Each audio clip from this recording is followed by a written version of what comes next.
Coming up next on Walk the Plank, I give you a sneak peek at tonight's movie. We introduce a brand new character on the award-winning Dead and Buried Treasures show, along with a returning mermaid. Eric has some merchandise news straight from Phoenix Comics and Toys, so you want to stick around to hear about that. And, of course, we answer your Facebook questions. All that and more coming up next. Stick around.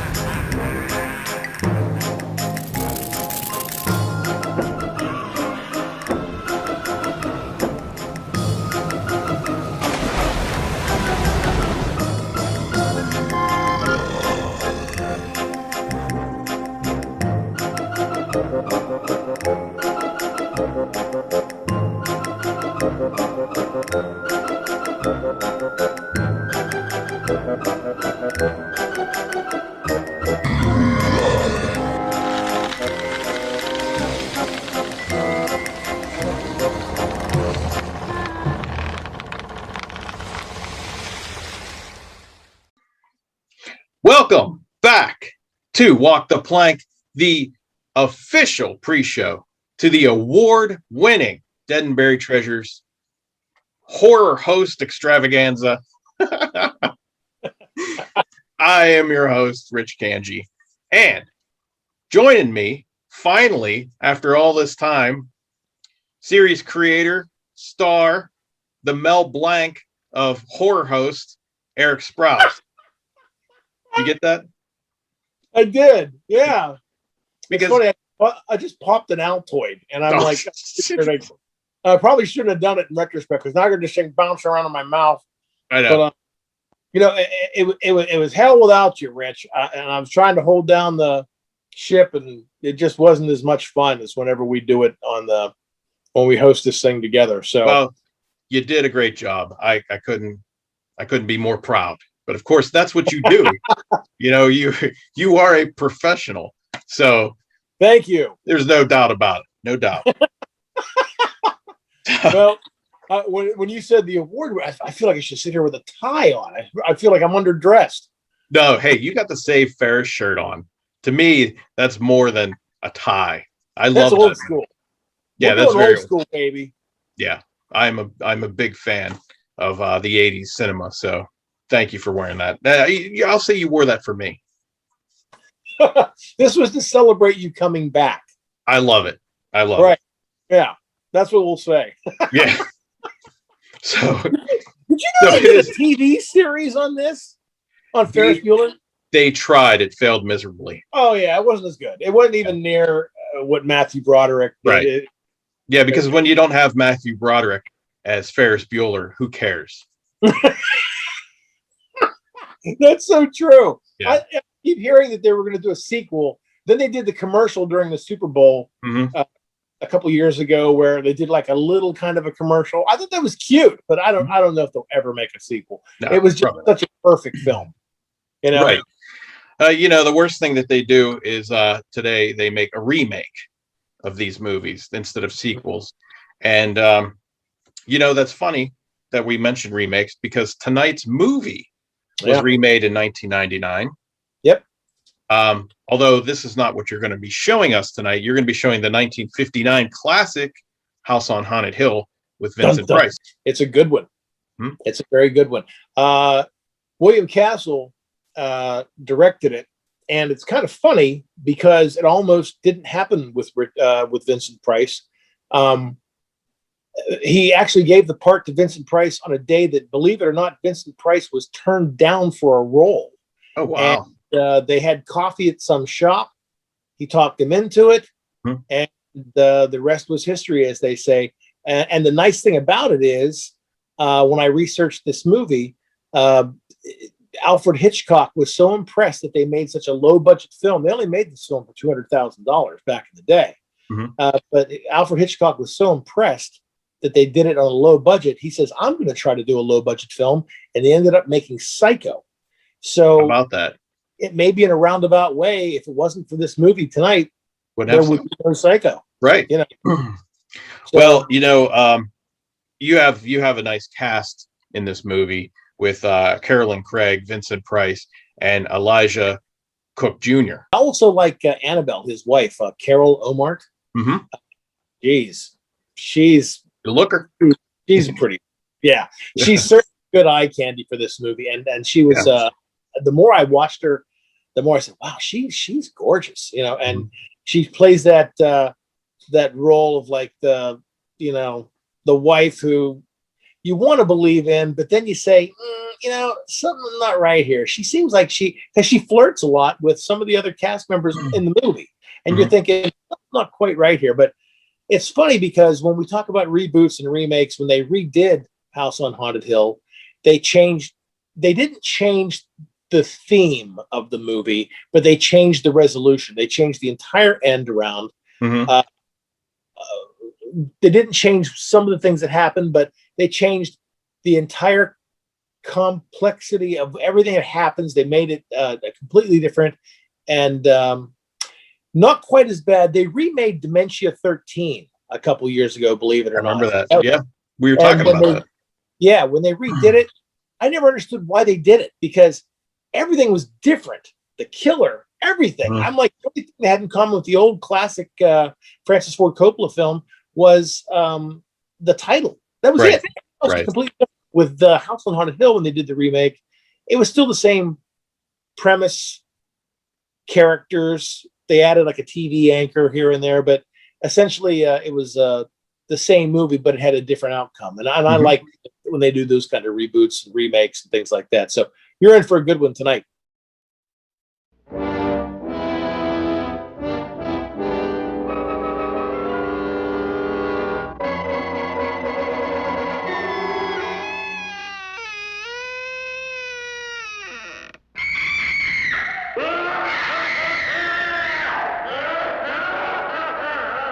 I'm Vincent Price, and you're invited to my party in the house on Haunted Hill, where so far the ghosts have murdered only 7 people.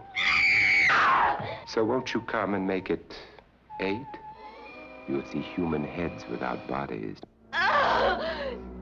Mysterious pools of blood dripping from the ceiling. The walls move slowly in against you. Don't try to escape, you can't.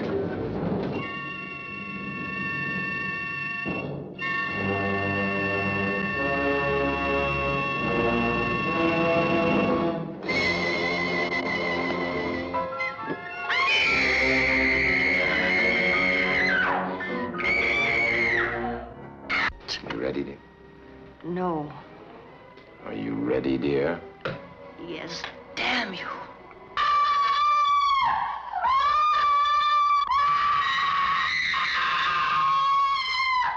The ghosts are waiting, so won't you join me in the house on Haunted Hill? Hurry, or you'll be late for your own funeral.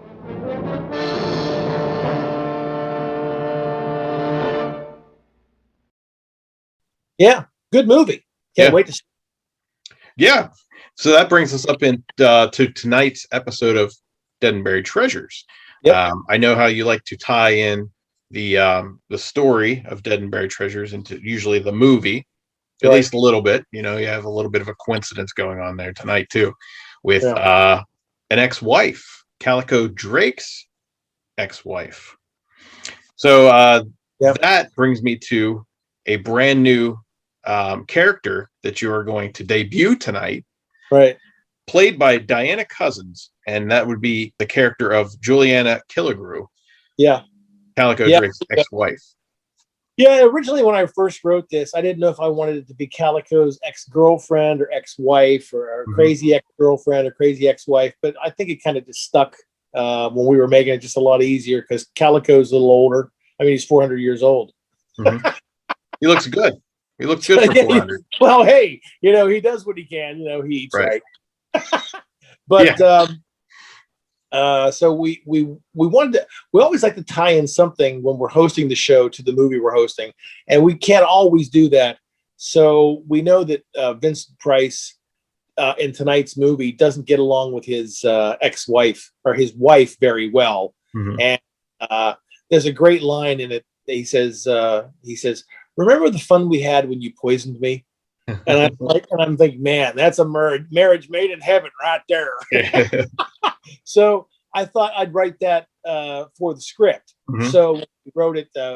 Calico Drake apparently has an ex-wife that comes back, and she's nuts, and she just causes some havoc in the show.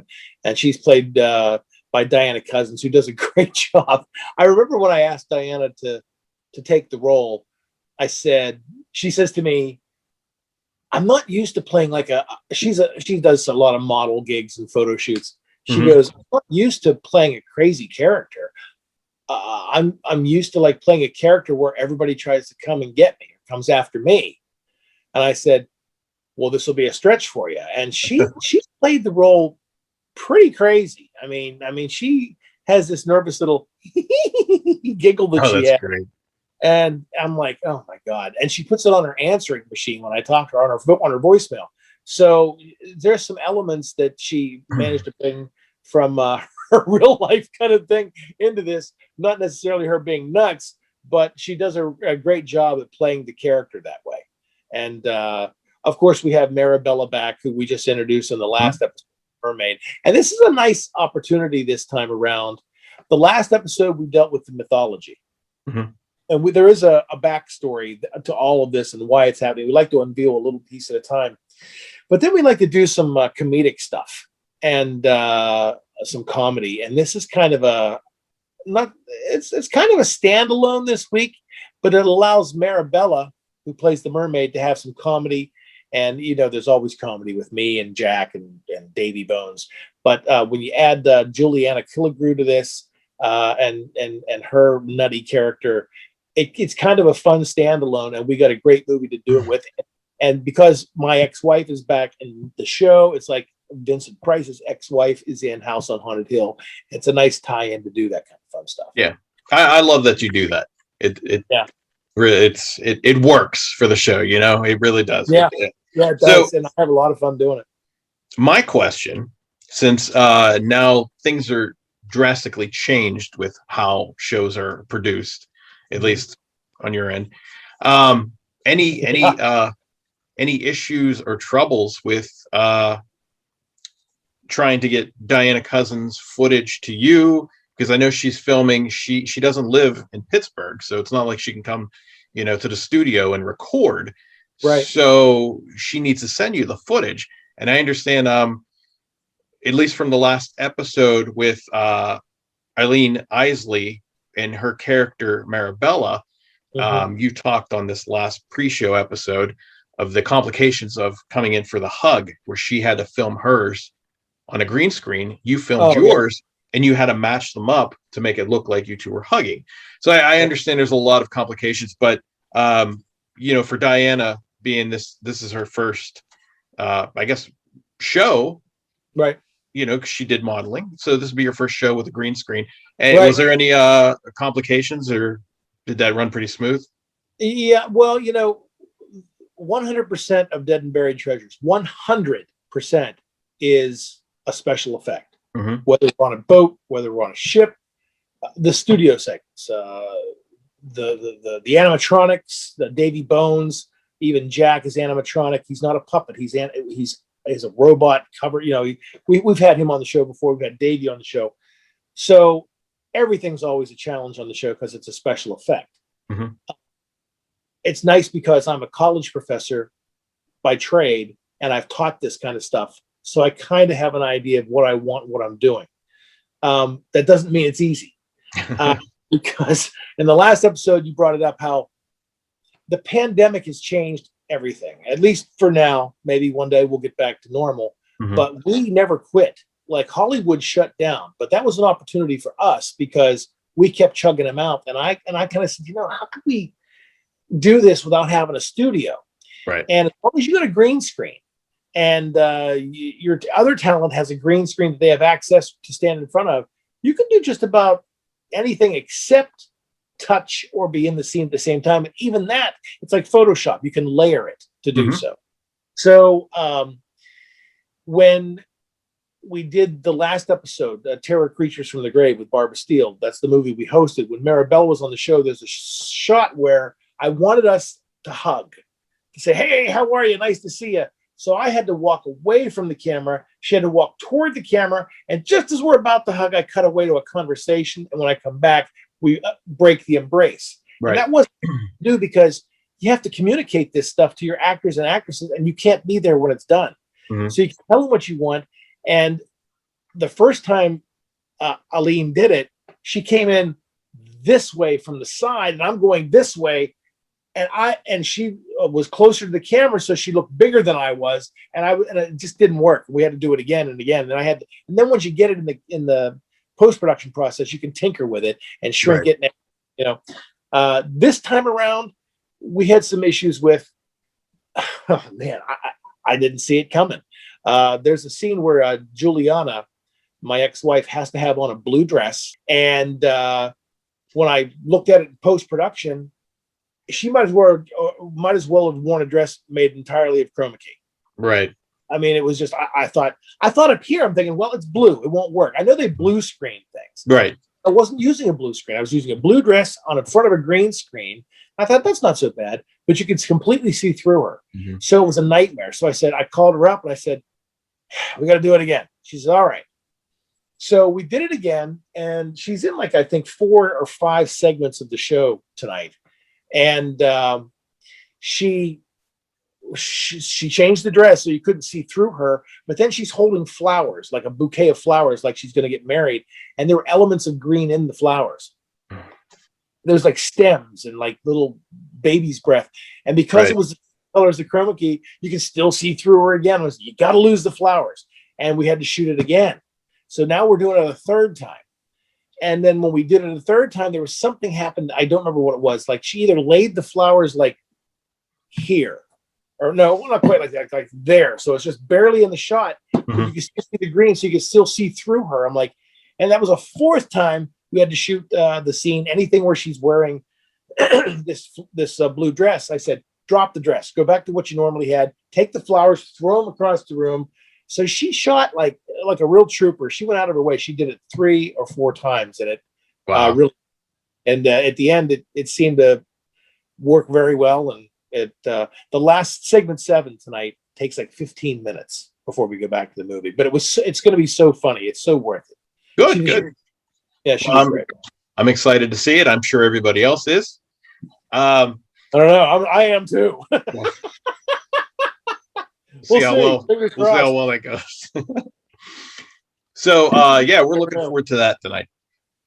You have some big news coming from Phoenix Comics and Toys. Those are the guys who produced the Calico Drake decoder statue, the Christmas edition Calico Drake. Right. You had the Davy Bones. He was on there too. A few years ago, I was a mascot for a minor league baseball team near Pittsburgh in Washington, PA, called the Washington Wild Things. And I had to wear a bear costume. I remember the year that I was the mascot. I was much younger then. I could do roll somersaults and flips and stuff. I can't do that anymore. That's out. But they had different variants of the bobblehead figure they had. Right. They had NASCAR Wild Thing. They had Superman Wild Thing. They had Hawaiian Wild Thing, that kind of thing. So when I talked to Phoenix Comics and Toys, I said, how about if we have different variants of the decoder statue we give through the fan club? Mm-hmm. And Rob Fleck over there loved the idea. And he said, so we have the decoder statue, the original one, where it's Calico on a rock, and he's got his treasure. And then we do a variant of that. We did it at Christmas time. Now that first one was in 2019, the decoder. And then 2020, we did the Christmas variant, where it was Santa Drake. We called it Santa Drake. And he had the Santa suit on and a beard and a Santa hat. And he had a candy cane instead of a sword and everything. It was all red and white. It was really cool. So it was sold so well and it took off so well. We decided we're going to have one every year for a while. I don't know how far we'll go, but they're only available during the holidays they concern themselves with. So Christmas, you can't get the Santa Drake statue now. So which holiday are you tackling this time? 4th of July. Very nice. It'll be Uncle Sam. It'll be Calico Drake with a variant of that. It'll variant number 3. Mm-hmm. It'll be we don't know what we're going to call him yet. It's Uncle Sam. It'll be all red, white, and blue with the Uncle Sam hat, Uncle Sam beard. We're trying to get an American flag in there instead of the sword. some fireworks on the ground. I saw him shaving it up. In fact, I think you might have some video. I do. And it's still in the stages. We want to release it for July, so we'll start advertising it on the episodes that air in June, and it'll only be available for the 4th of July. And then, of course, and then 2022, we have plans ahead to do like a St. Patrick's Day, like a St. Patty's Day, Drake, like Patty Drake, or I don't know, something. We'll come up with Patty Drake. Yeah, very good. That's great. That's very good. So we got to get into these questions because we're running out of time quickly. Okay. Yeah, I'm so excited to come back. We have a lot to talk about, a lot to catch up on. We didn't even get to the part where the YouTube channel's down, and we'll talk about that. This kind of plays into what we're doing anyway. I had a couple of emails and texts about that. We've lost our YouTube channel. Somehow we got hacked and we lost the entire channel. It's gone. So we have all the masters at the studio. So it's going to take some time to upload all that stuff again. So we lost the YouTube channel. So everybody's asking me, where's the YouTube channel? Where's all the episodes? When's it going to premiere? We don't have one right now. Somebody hacked us, deleted the entire channel. So that's gone. So we're going to have a new one. And we'll keep you updated on Walk the Plank. Very good. Very good. You'll hear it first. Yep. So fear not, you'll still get your videos. And don't forget to follow the Facebook page, Dead and Buried Treasures, because you can get all your videos there, plus your watch parties, and which happen on Wednesday, I believe, and Saturday. Yeah, Wednesdays at 9:00 with the pre-show at 8:30. Friday and Saturday at midnight with the pre-show at 11:30. Oh, we have a new affiliate too. We're back on CUTV in Fayette County, which is channel 17 in Fayette County, and channel 62 on Armstrong Cable. So now we're opening up into Fayette, where we're also on FCTV Friday and Saturday nights. But we also have Westmoreland, Greene, and Washington counties. So that'll be nice with the addition of CUTV. And we have an afternoon time for that. We're on Wednesday afternoons from 12 until 4. Very nice. Yeah. Very nice. So we're big things going on. Yes. So speaking of Facebook, I have some Facebook questions here that we got to get through. Get through as many as we can. So our first Facebook question comes from Rachel Munch from Edinburgh, Pennsylvania. Okay. She asked, states, my friends and I are big fans of pirates. So needless to say, your show has us hooked. No pun intended. Arr. We absolutely love the ongoing plot line for Calico and his crew. With all the continuing storylines, do you have an origin show planned? Yeah, we do. There's we've been unveiling pieces as we go.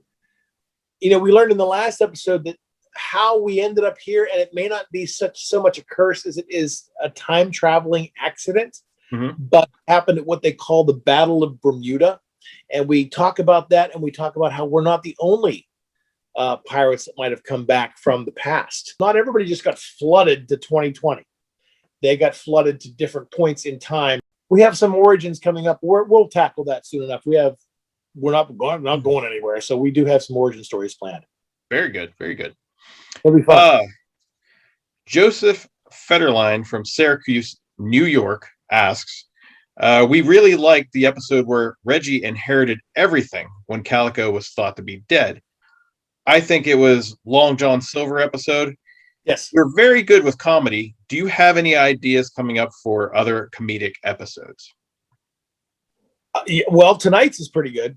Tonight is a nice one. And real quick, I know we're running out of time. We want to get to as many questions as we can. The next episode will be a standalone comedy as well, where Calico gets a new member of the crew again. This time he gets a puppy. Oh, very nice. Yeah. Well, that's funny because you just answered the next question without even knowing the next question. Oh, okay. Yeah, your mind powers are working tonight, Professor X. Which Roberta Carson, remember John? I don't know if you remember this. Johnny Carson would take a card or something up here. Yes. Krenyak or Krenak or whatever his name character was would do something like that. Yeah. So yeah, Hi-oh. So we have some comedy scheduled for a couple episodes, and then about 3 episodes from now, we get back to another mythology story that's a battle at sea between me and our new villain. Nice. That we're trying to unveil as our Joker character. Well, see that just right there, those two. You just answered Roberta Kirkland from Los Angeles, California's question if you had any plans to introduce new characters, which you have a dog character and a new villain coming up. Yep. So we have a new villain. We saw him in the Long John Silver cliffhanger episode as well. Right. We also have Jasper, the caretaker of the island. He'll be coming up in a couple episodes. We haven't told anybody who that is yet. You'll see that. And we have another character called Gigi, who is a kind of like a French maid kind of thing. And I've worked with her in the past. I've actually worked with Jasper too. And they're both going to be on the show and have some fun with us. Very nice. It's growing. Yeah. So, yeah. Our next question comes from Sealands Grove, New Jersey. Katharina Marco asks, we've watched your show since the very beginning, and we're glad that you're revealing the mythology a little bit at a time. It reminds me of the X-Files or Lost. Can you elaborate a little bit more on Marabella and her connection to the Bermuda Triangle? Yeah, Marabella is integral to what happened. She kind of explained in the last episode to Calico Drake everything that's happened and how she ended up here, how my crew ended up in the 21st century, why we're here, and now we have the way, almost like a way to go home. Mm-hmm. So, but it had something to do with a tunnel that she got sucked through underneath the island, that she remembers it that way. But of course, the Swashbuckler's Haunt's a boat. It couldn't have gone under the water, sucked under an island, came up on the other side, and everybody's happy. The crew lost about 12 minutes of time.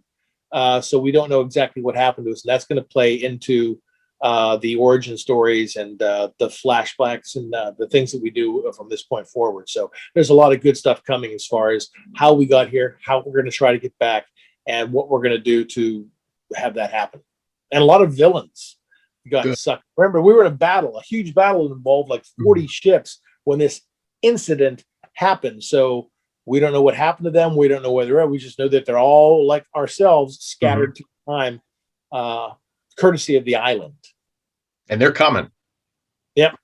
Yep. They are. They're coming. There's one that's going to be, I've been looking forward. It's nice to have villains on the show because you remember way back when we did Horror Express, there was Captain Walter Time. Right. And we failed him as that skeleton. He just didn't look creepy enough to me. It's cool to have a villain, but it's almost like Batman. You know, you have Louis the Lilac, and you got the Riddler, and you got the Penguin, and Mr. Freeze, but there's no villain greater than that. You know what I mean? So I needed a big villain that everybody said, ooh, who's this guy? And he's faceless, and we saw a taste of him at the end of the Long John Silver episode. In fact, I got an email the other day that says, well, where's he at? He wasn't in the Terror Creatures episode. He's not in this one. It's because he's biding his time.